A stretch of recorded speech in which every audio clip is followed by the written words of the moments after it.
Okay, this is grade 9's review of chapter 2 and 3 on rational numbers and on exponents and the like. So the first question says, which fraction is smaller? And then it gives you explicit instructions. It says, show two ways by converting equivalent fractions with common denominators and changing to decimals.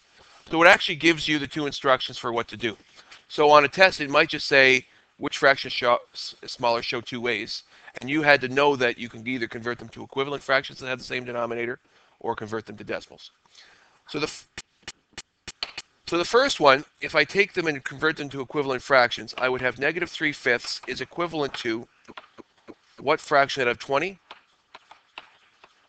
Negative 20/20, or negative 11/20. Sorry, not 20, negative 12. Negative 12/20.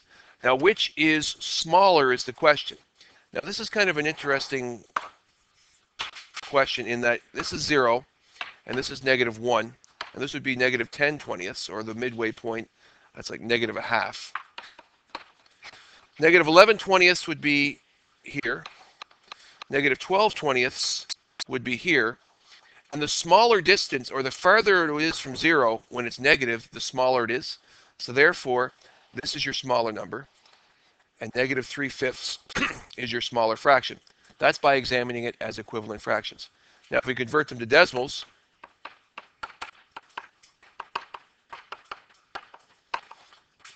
you'd have to convert it to decimals by showing that you use division. And then negative 11/20 is the same thing as negative 11 divided by 20, which is negative 0.55. Which one is farther from 0? This one is farther from 0, so this fraction is smaller. Question number 2 says, rewrite these rational numbers in ascending order. In order to do that, you have to change them to either all to fractions or all to decimals. Now, of course, the easiest way to do this is to change them all to decimals. So probably somewhere, it's this, and probably somewhere, let me just double check here. Oh, that's a little bit big, isn't it? Hang on a second. Let's just shrink that down, bring this over. So 30 divided by 19, we'll change that to a decimal 1.58, negative-ish. We have negative 1.3 repeating, negative 2, negative 1.5. Now remember, you don't have to have the number line, but obviously it's going to be a little bit easier for you to organize them. The smallest will be this one here, or the largest will be that one there because it's closest to 0. So in ascending order means you want to go from smallest to largest. Ascending order, from smallest to largest. So the smallest number here is negative 2. It is the smallest number out of all of them. The next smallest is negative 30/19. That's the next farthest away from 0. The next smallest would be negative 1.5. The next smallest would be negative 1 2/5.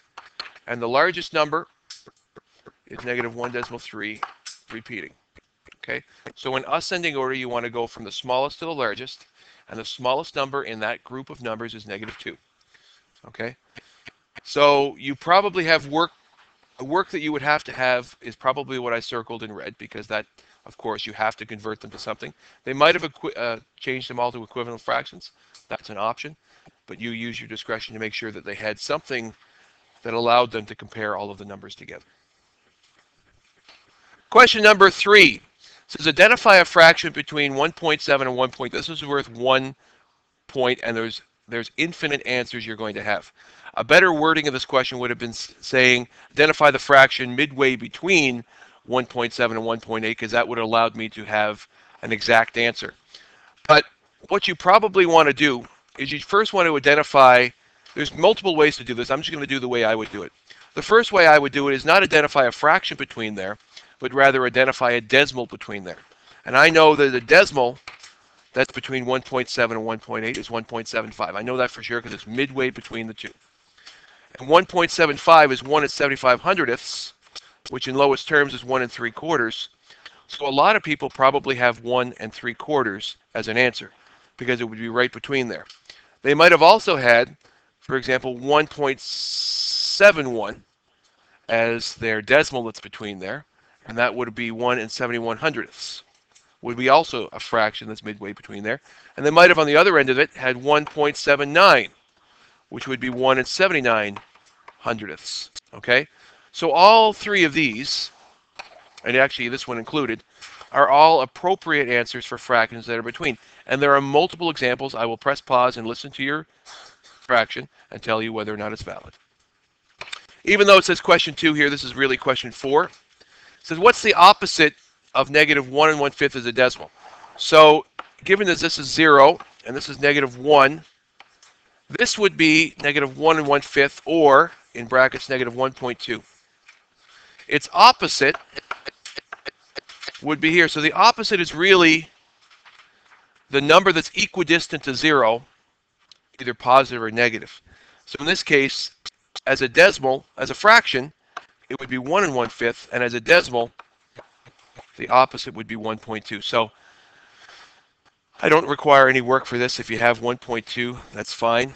I would have wanted to see 1.1 1/5 is equal to 1.2, but that's okay if you don't. So it's 1 point for question 4. Question 5. The temperatures for the week were these temperatures here. What was the average temperature for the week? Now, average is calculated by the sum of the numbers in the set divided by the number in the set. So in this case, what we have to do is add these together. So negative 2.4 plus 0 plus 1.2 plus negative 2.8 plus 5 plus negative 4.2 plus negative 10.4. The sum of those, let's just do it. Let's do negative 2.4, negative 5.2, negative 9.2, negative 9.4, negative 19.4, negative 19.8. So my negatives are this. My positives are 6.2. So negative 13.6. Is that right? Negative 13. Did I do that right or did I do that wrong? Negative 13.6 for the sum. Okay. Divided by the number of terms for the week. So there are 1, 2, 3, 4, 5, 6, 7 terms in the week. So I'm going to divide that by 7. When I take my negative 13.6 and divide it by the number of days in the week, I get negative 1.94-ish degrees Celsius. Negative 1.9, even negative, now when I have negative 1.9, you should keep it decimal. So negative 1.9, negative 1.94, all of those answers are okay. Question number 6. Without a calculator, estimate and calculate. I'll guarantee you a lot of people did not show the work for this. So estimation for question A. You will say negative 5 times 1. So your estimation, if you do front-end estimation, it's going to be approximately negative 5. Using that as a number, you drop your decimals, and you use your basic multiplication algorithm. 2 times 5 is 10, 9, 5, and 4. 0, 14, and 5. That's what I get without decimals. Since my estimation was this, my calculation is going to be negative 5.4. So for A, the estimation is probably negative 5, and the calculation is negative 5.4. That's worth 2 points. 1 point for this, 1 point for this. Question B, again, negative 4.5 take away 1.2. Estimation, negative 5, take away 1. Keep, flip, change. Your estimation will be negative 6 if you use front-end estimation. Okay, negative 6 is your estimation. Your calculation. So negative 4.5, take away 1.2. So negative 4.5, take away 1.2 is the same thing as keep, flip, change. Negative 4.5 plus negative 1.2, which means I'm going to be adding negatives to negatives, which I know will give me negatives. I'm going to add those together. 5 plus 2 is 7. 4 plus 1 is 5. Your answer. Okay, that's question number B. 2 points. Question C says negative 4.5 plus 1.2. So my estimation will be negative 5 plus 1. I have 5 negatives and 1 positive. My estimation will be negative 4. My calculation, if I have 4.5 negatives, and I have 1.2 positives. I could think of this as being owing $4.50 and having $1.20. If I pay off my debt, how much debt will I have left? Well, I have to subtract my negatives from my positives. If I pay off as much of my debt as I can, I will still owe $3.30. So my answer is negative 3.3. Negative 3.3 for C. And question D, estimation only. I should have said that. You didn't have to calculate this, but I guess it's easy to do it. Negative 4.8 divided by 1.2. If I have $4.80 and I divide it into piles of $1.20, how many piles can I make? I can make exactly 4, right? So if I have $4.80 and I divide them into piles of 120, I have exactly 4, which means my calculation will be negative 4 because a negative divided by a positive is a negative. So the way we learned it for division of decimals is think about money. Think about what you have and what size piles you're making. That's how we talked about thinking about decimals. I will accept just 1 point for that. So question 6 only had 7 points technically because we never talked about the actual calculation. So I'm just looking for the answer of negative 4. Question number 7. The plane started at an altitude of 1,200 meters and ascended at 10.5 meters for 2 minutes and then descends at a rate of 9.8 meters for 45 seconds. What is an altitude expression for this? So since you start at 1,200 meters, I think we drew a plane when we did it. And we said this is 1,200 meters. Okay. So our starting altitude in our equation will be 1,200. It then ascends, which means goes up, at 10.5 meters a second for 2 minutes. That means it goes up 10.5 meters for 2 minutes, which since it's per second, that is 120 seconds. So from a math perspective, I'm going to combine that 1,200 altitude with an additional 10.5 meters multiplied by 120. That's a positive 10.5 for ascending times 120 seconds, which is the 2 minutes that it's going up for.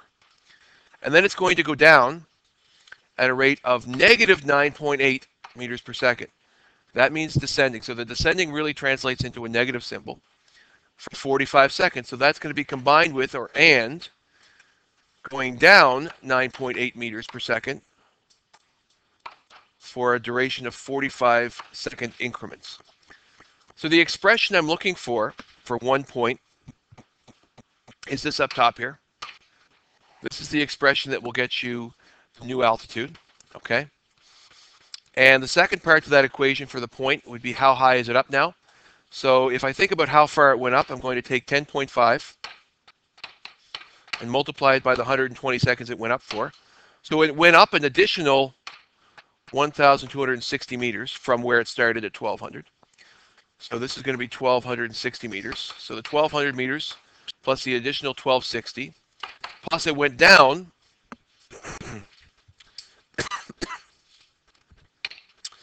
9.8 meters for 45 seconds. It went down an additional negative 441.